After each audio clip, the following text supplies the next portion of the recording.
রাফি, কালকে যে পড়াটা দিয়েছিলাম সেটা কি পড়েছো?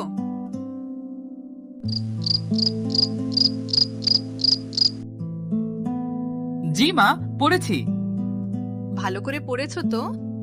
হ্যাঁ মা, একদম ভালো করে। আলহামদুলিল্লাহ। তাহলে আজকে পড়াটা একবার আমাকে শুনিয়ে দিও। জি মা।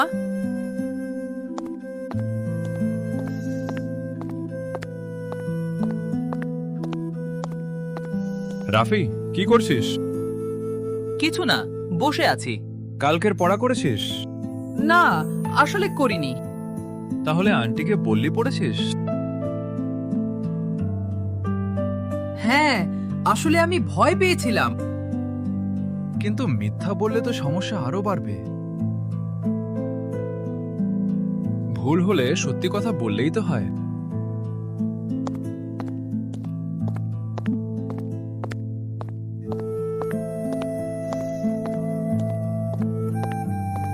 চাচা, আমাকে একটা বিস্কুট দেবেন? অবশ্যই। কোনটা নেবে?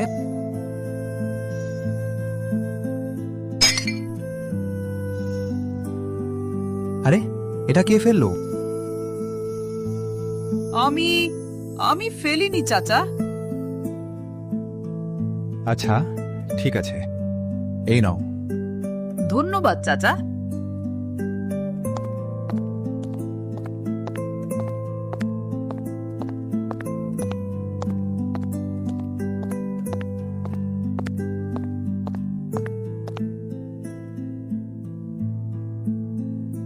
রাফি, কোথায় গিয়েছিলে? চাচার দোকানে। কি কিনলে? বিস্কুট। চাচার দোকানে কোনো কিছু হয়েছে নাকি? না মা, কিছু হয়নি।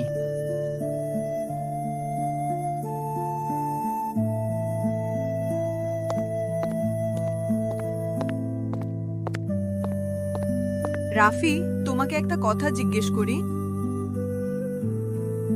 হ্যাঁ মা, বলো। তুমি কি আজ আমার কাছে সত্যি কথা বলেছো?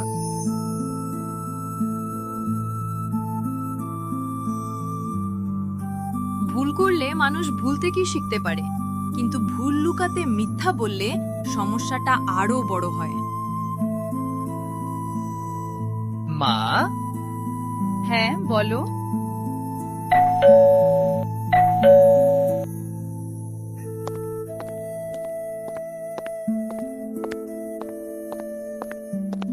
আসসালামু আলাইকুম চাচা। ওয়ালাইকুম সালাম। আসুন চাচা, ভেতরে আসুন।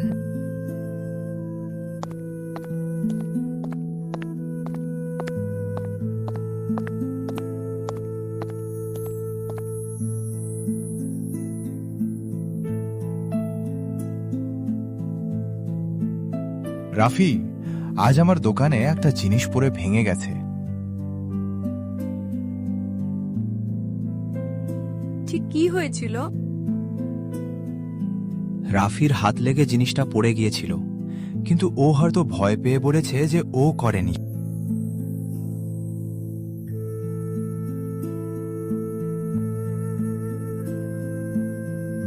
রাফি, এগুলো তুমি করেছো?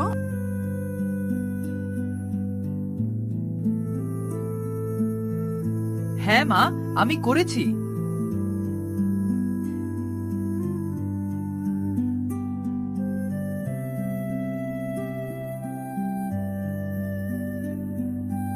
আমি ভয় পেয়েছিলাম, তাই প্রথমে মিথ্যা বলেছি, তারপর বাড়িতেও মিথ্যা বলেছি। তুমি ভুল করেছো, কিন্তু এখন সত্যি কথাটা বলেছো। এটা অনেক ভালো হয়েছে। চাচা, আমাকে ক্ষমা করবেন।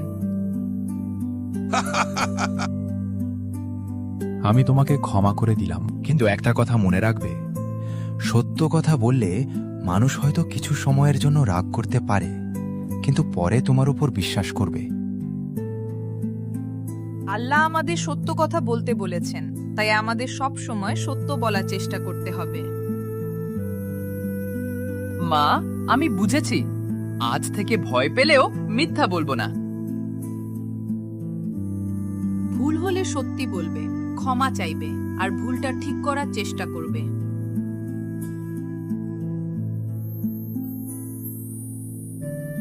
তাহলে আজ কি শিখলি?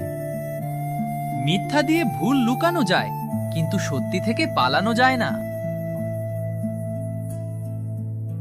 ঠিক বলেছিস।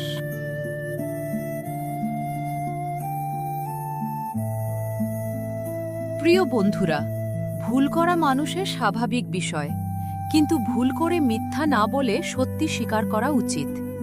সত্যবাদিতা আমাদের সুন্দর চরিত্রের একটি গুরুত্বপূর্ণ অংশ।